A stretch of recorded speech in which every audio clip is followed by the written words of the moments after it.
Assalamualaikum warahmatullahi wabarakatuh. Pernahkah Anda berada di titik hidup di mana segalanya terasa gelap, usaha tidak membuahkan hasil, doa terasa lama dijawab, dan hati mulai lelah menanggung beban yang tidak kunjung selesai? Di saat seperti itulah, sebagian orang justru mengalami pertolongan Allah yang paling nyata. Ketika manusia sudah tidak mampu lagi, ketika jalan terlihat buntu, Allah sering membuka pintu dari arah yang tidak pernah disangka. Inilah rahasia besar yang akan kita bahas hari ini. Sebelum kita melangkah lebih jauh, izinkan saya menyapa Anda yang sedang menyimak.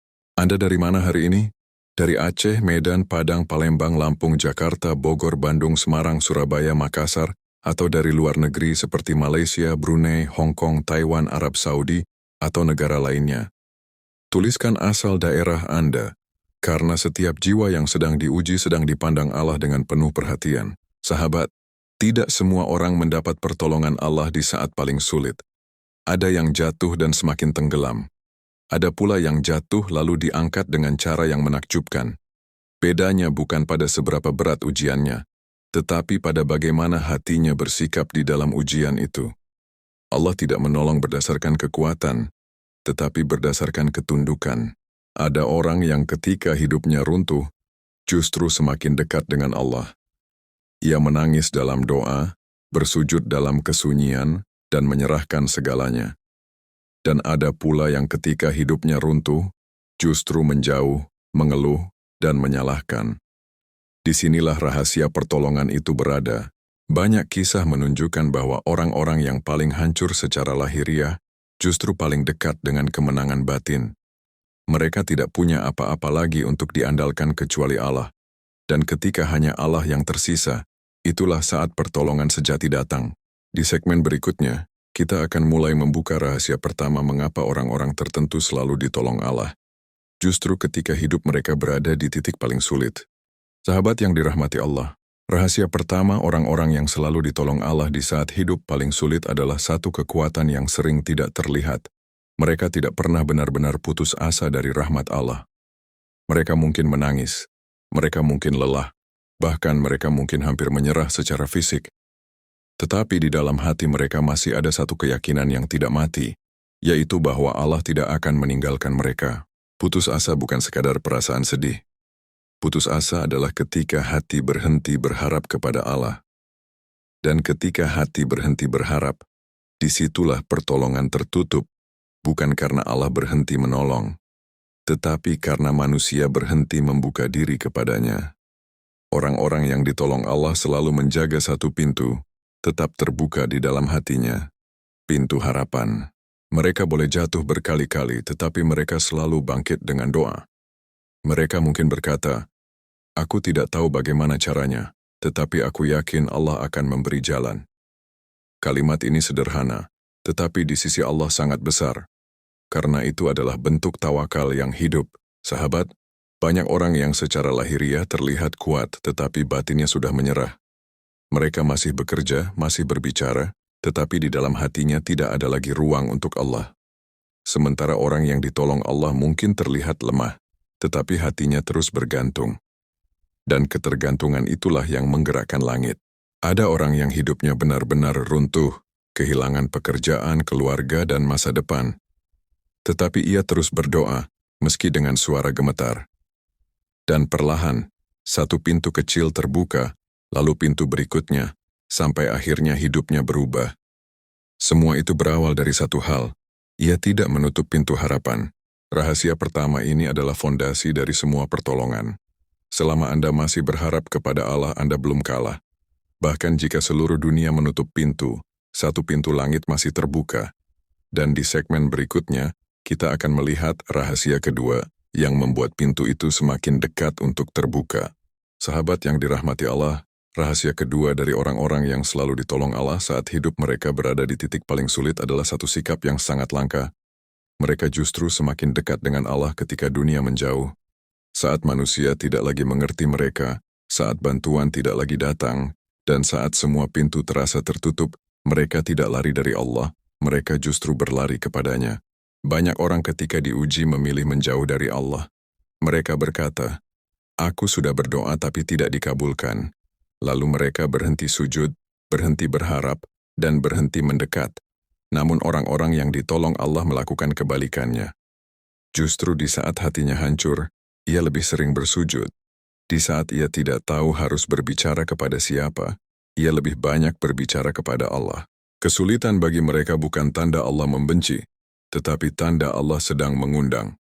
Setiap rasa sakit menjadi alasan untuk datang lebih dekat. Setiap air mata menjadi doa yang tidak terucap. Inilah mengapa mereka selalu menemukan pertolongan, karena mereka selalu berada di tempat yang benar, di hadapan Allah. Sahabat, ada rahasia besar di sini. Allah tidak selalu memberi solusi langsung, tetapi Dia memberi kedekatan. Dan kedekatan inilah yang perlahan menyembuhkan jiwa, menguatkan hati, dan membuka jalan. Orang yang dekat dengan Allah tidak pernah benar-benar tersesat, meskipun ia belum melihat jalannya. Ada orang yang di masa paling gelap hidupnya justru menjadi ahli tahajud. Ia bangun di malam hari, menangis dan bersujud, dan dari situlah hidupnya mulai berubah.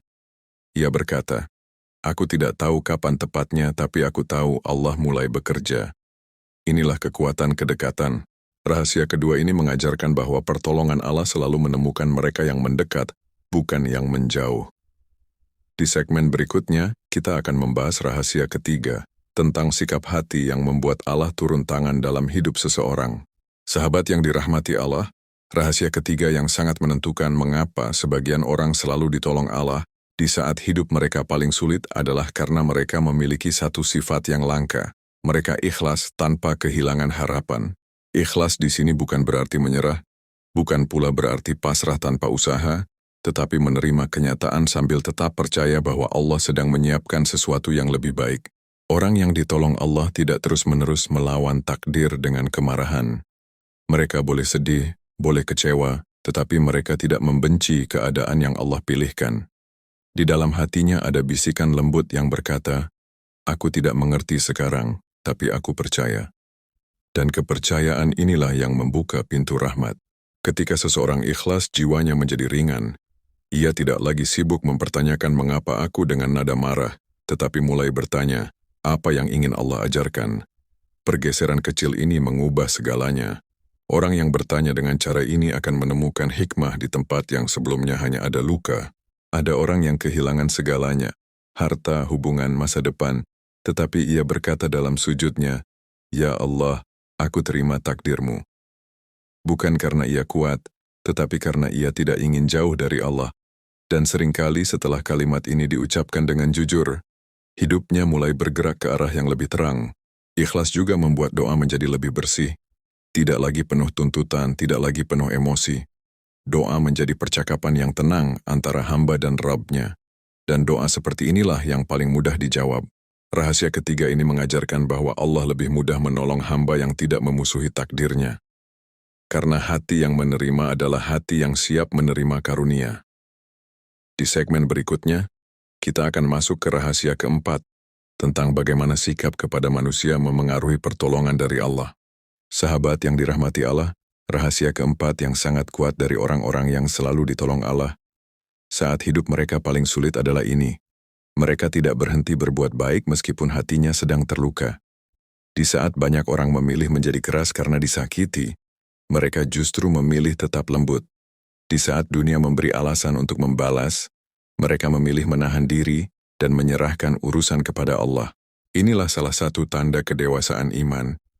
Orang yang terluka biasanya ingin melukai balik. Namun orang yang dekat dengan Allah tahu bahwa membalas tidak akan menyembuhkan. Yang menyembuhkan adalah kebaikan yang tetap dijaga. Ketika seseorang tetap berbuat baik di tengah sakit, ia sedang membersihkan hatinya dari racun kebencian. Dan Allah sangat mencintai hati yang bersih. Sahabat, jangan remehkan kebaikan kecil yang Anda lakukan saat sedang susah. Senyum yang tetap Anda beri. Bantuan kecil yang tetap Anda ulurkan, doa yang tetap Anda panjatkan untuk orang lain, semua itu adalah cahaya yang menarik pertolongan Allah. Karena Allah tidak menolong orang yang hatinya gelap, tetapi menolong orang yang tetap menyalakan cahaya di dalam dirinya. Ada orang yang diperlakukan tidak adil, tetapi ia tetap mendoakan orang yang menyakitinya. Ia berkata, "Aku tidak ingin hatiku rusak." Dan disitulah keajaiban sering terjadi. Allah membelanya dengan cara yang tidak pernah ia rencanakan. Karena ia memilih membersihkan hatinya, Allah membersihkan jalannya. Berbuat baik di tengah luka bukan berarti lemah. Justru itu adalah kekuatan tertinggi. Itu berarti Anda percaya bahwa keadilan Allah jauh lebih kuat daripada pembalasan manusia. Dan orang yang percaya pada keadilan Allah akan selalu berada dalam perlindungannya.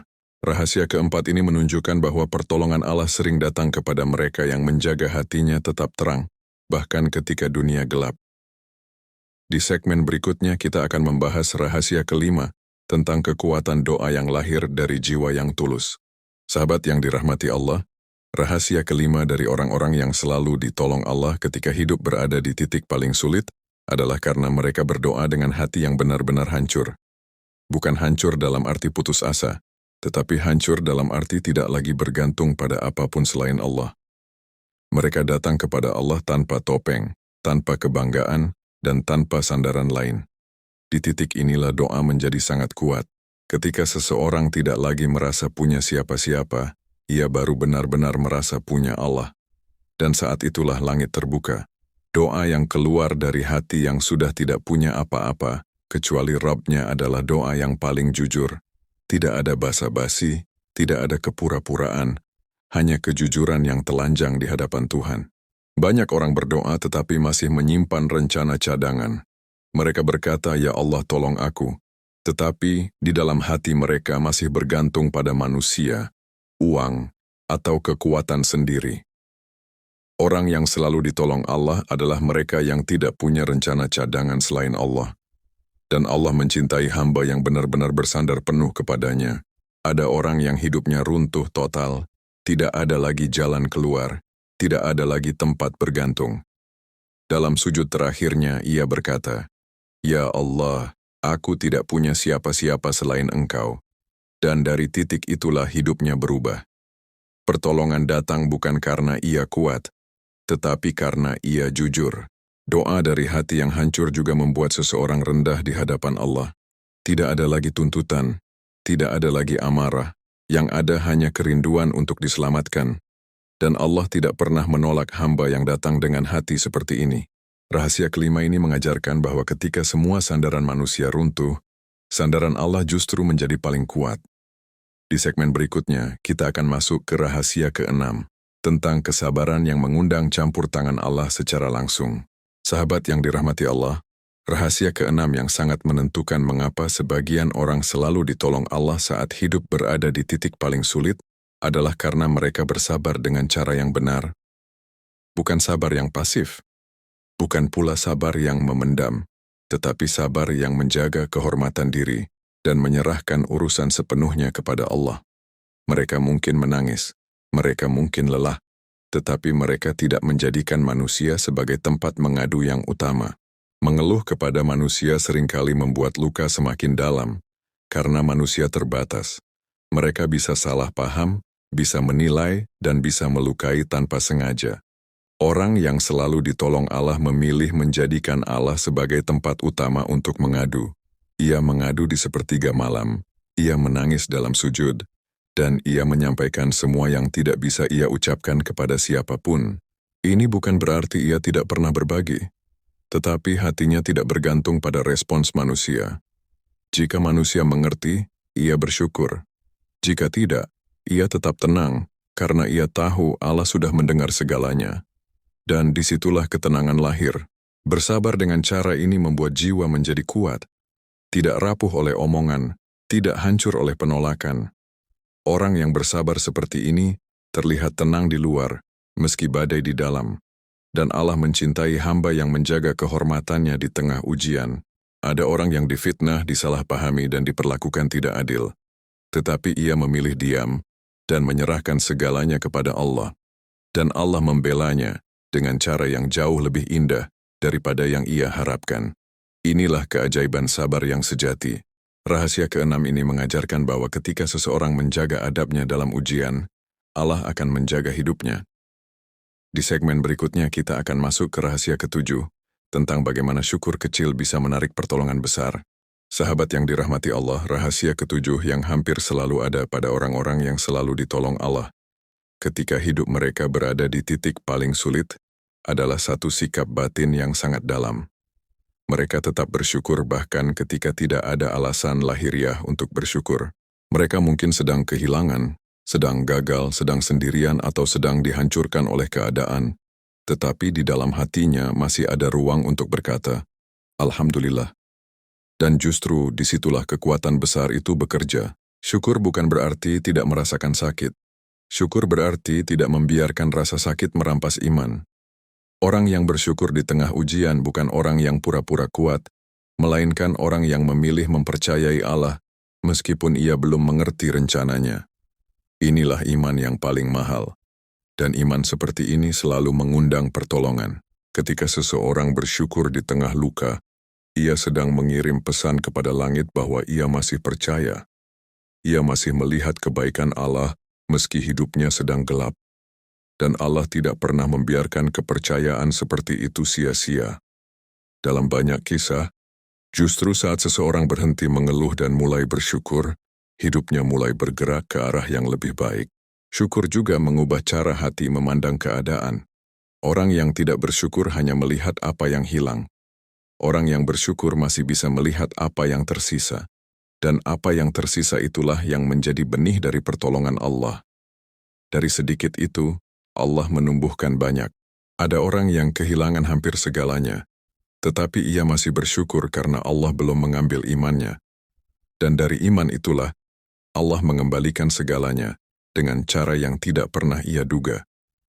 Karena Allah tidak membangun masa depan seseorang dari keluhannya, tetapi dari rasa syukurnya. Syukur juga menjaga hati agar tidak pahit. Orang yang pahit menutup pintu rahmat. Orang yang bersyukur membiarkan rahmat mengalir. Itulah sebabnya mengapa orang-orang yang tetap berkata, Alhamdulillah, di saat paling gelap sering menjadi orang yang paling cepat diselamatkan oleh Allah. Rahasia ketujuh ini mengajarkan satu hal yang dalam. Mungkin keadaanmu belum berubah, tetapi jika hatimu sudah bersyukur, pertolongan Allah sebenarnya sudah sangat dekat. Sahabat yang dirahmati Allah, rahasia ke-8 dari orang-orang yang selalu ditolong Allah saat hidup berada di titik paling sulit adalah satu sikap yang hampir tidak masuk akal bagi dunia. Mereka tetap memberi ketika mereka sendiri sedang kekurangan. Di saat kebanyakan orang memilih menggenggam erat apa yang tersisa, mereka justru membuka tangan. Dan disitulah langit mulai bergerak. Memberi di saat lapang itu biasa. Tetapi memberi di saat sempit adalah bukti bahwa seseorang masih percaya kepada Allah lebih daripada kepada harta. Orang yang ditolong Allah tidak menunggu hidupnya sempurna untuk berbuat baik. Mereka tidak menunggu rezekinya penuh untuk berbagi. Mereka memberi karena hatinya tidak mau menjadi kering oleh rasa takut. Saat seseorang memberi di tengah kekurangan, ia sedang berkata dalam diam, Ya Allah, aku percaya Engkau akan menggantinya. Dan Allah tidak pernah mengkhianati kepercayaan seperti itu.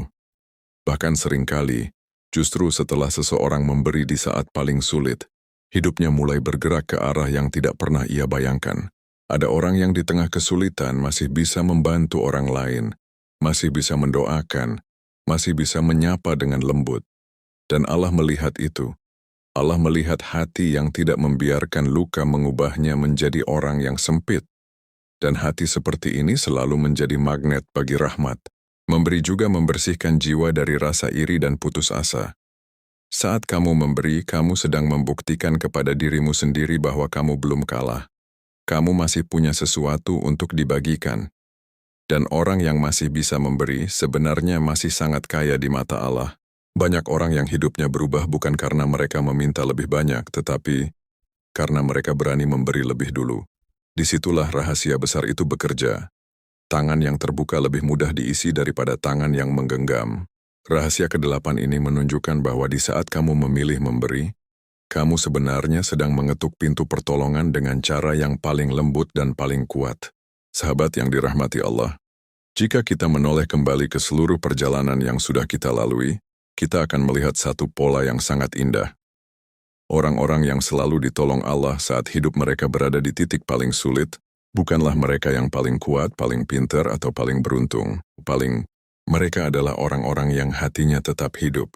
Mereka tidak putus asa, mereka tidak menjauh dari Allah, mereka tidak memusuhi takdir, dan mereka tidak membiarkan luka mengubah jiwanya menjadi gelap.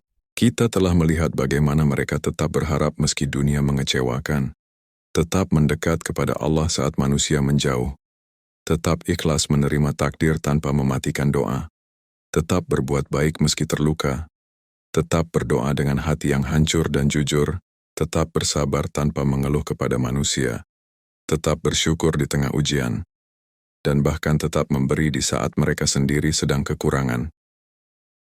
Semua sikap ini mungkin terlihat kecil di mata dunia, tetapi sangat besar di hadapan Allah. Dan disitulah rahasianya.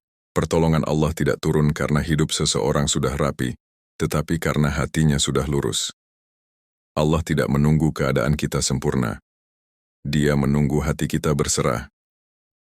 Ketika hati sudah benar-benar bergantung kepadanya, maka satu persatu jalan yang tertutup akan mulai terbuka. Mungkin tidak sekaligus, mungkin tidak dengan cara yang kita bayangkan, tetapi selalu dengan cara yang terbaik. Jika hari ini kamu sedang berada di titik paling lelah dalam hidupmu, ingatlah satu hal. Bisa jadi justru sekaranglah kamu paling dekat dengan pertolongan Allah. Jangan berhenti berharap, jangan berhenti berdoa, jangan berhenti bersikap baik. Karena seringkali, satu sikap kecil yang benar di hadapan Allah lebih kuat daripada ribuan usaha yang dilakukan dengan hati yang putus asa. Terima kasih sudah menemani perjalanan renungan ini sampai akhir. Semoga setiap kata yang kita bahas hari ini menjadi penguat bagi hatimu, penenang bagi jiwamu, dan pengingat bahwa kamu tidak pernah sendirian dalam ujian ini. Dan jika kamu merasa pembahasan ini bermanfaat dan menguatkan iman, silakan ikuti channel ini agar kita bisa terus berjalan bersama, saling menguatkan, dan saling mengingatkan dalam perjalanan menuju ridha Allah. Semoga Allah menolong kita semua, di waktu dan dengan cara yang paling indah. Amin.